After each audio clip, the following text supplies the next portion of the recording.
শবে বরাতের কোনো আমল আছে কিনা, শবে বরাতের রোজা ও নামাজের নিয়ম কি? সবচেয়ে বহুল জিজ্ঞাসিত প্রশ্ন এখনকার।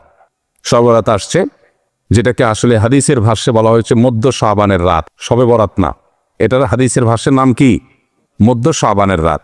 এই মধ্য শাবানের রাত বা মধ্য শাবানের রজনী, এই রাতে যেটাকে আমরা শবে বরাত বলি, এই রাতের নামাজের নিয়ম কি? কয় রাকাত পড়তে হবে, কোন রাকাতে কোন সূরা কতবার পড়তে হবে, এটা বহুল জিজ্ঞাসিত একটা প্রশ্ন।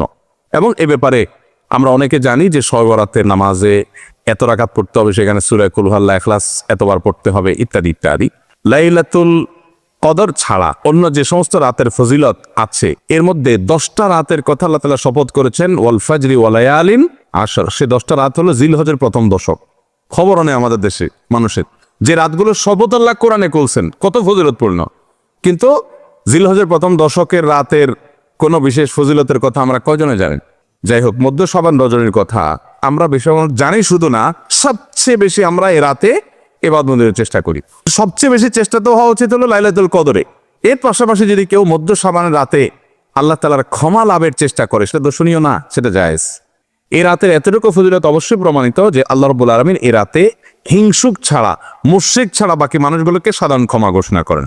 অতএব এই রাতের একেবারে কোনোই ফজিলত নেই, ব্যাপারটা সেরকম না। বিভিন্ন হাদিসের আলোকে এটুকু অন্তত সাব্যস্ত হয় যে আল্লাহ তাআলা হিংসুক এবং আপনার মুশরিক ছাড়া, মানুষের পিছিয়ে লাগে শত্রুতা, এই মানুষরা বাকি মানুষকে মাফ করে। তাহলে মধ্য শাবানের রাত বা যেটাকে শবে বরাত বলছি আমরা, এই রাতের মূল আমলই হলো, এটাকে কেন্দ্র করে মূল আমলই হলো নিজেকে শিরক এবং হিংসা থেকে পরিচ্ছন্ন করা, সাধারণ ক্ষমার উপযুক্ত করা। এটা হলো মূল আমল, বাস। এর বাইরে আপনি ক্ষমা লাভের জন্য যদি চেষ্টা করেন, সেটা কোনো দর্শনীয় বিষয় নয়। তবে এই রাতকে কেন্দ্র করে বিশেষ ফরম্যাটে নামাজ, রাত জেগে, তারপর বিশেষ ফরম্যাটে ইবাদত, এই সূরা এতবার, এই নামাজ এত রাকাত, এরকম কোনো কথা কোরআন হাদিসে বর্ণিত হয়নি। এগুলো আমরা মন গড়া বানিয়ে নিয়েছি। এবং যদি এরকম কোনো ফরম্যাট আমরা ঠিক করে নিয়ে সেভাবে ইবাদত করাটাকে আমরা এ রাতের আমল, শরিয়া সিদ্ধ আমল মনে করি বা সুন্নাহ আমল মনে করি বা কোন নির্দিষ্ট আমল মনে করি, তাতে বেদাতে পর্যবসিত হবে।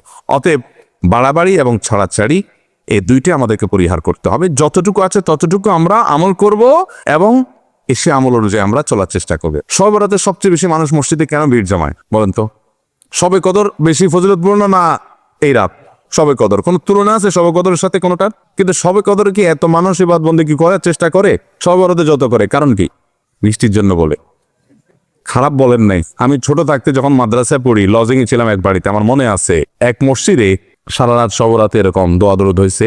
এবার শেষে মিষ্টি বিতরণ হচ্ছে, জিলাপি দিতে আর কি। তখন তো জিলাপি দেওয়া হচ্ছে, তো এক আল্লাহর বান্দা তার যে জিলাপি দিচ্ছে সবাই দুটো দুটো করে দিচ্ছে, ভুলে তার একটা পড়ছে আর কি। পরে সে জিলাপিটি নিয়ে এসে বাইরে ওই মুয়াজ্জিন বেচারার 14 গোষ্ঠী গালিগালাজ করতে করতে বলতেছে যে সারা রাত বেটা সবচেয়ে বেশি কানলাম আমি, আর দিছে আমার একটা। আল্লাহর কাছে এই নসিব চাই এই একটা জিলাপি নিয়ে ফেলাম। সে কানতে কানতে মুয়াজ্জিনকে গালিগালাজ করতে করতে যাচ্ছে। আমার ছোটবেলার ঘটনা। যাই হোক, মিষ্টির জন্য যায় না, এটা পুরোপুরি সঠিক না।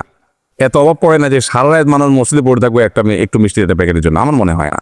আমার যেটা মনে হয়, সবচেয়ে বেশি মানুষ এ রাতে ইবাদতবন্দির চেষ্টা করে, কারণ মানুষ মনে করে এ রাতে ভাগ্য নির্ধারণ হয়। অতএব এক রাতে ইবাদতবন্দি করে যদি সারা বছরেরটা ফাইনাল করে ফেলতে পারি, মন্দ কি? এই হলো মূল কাহিনী।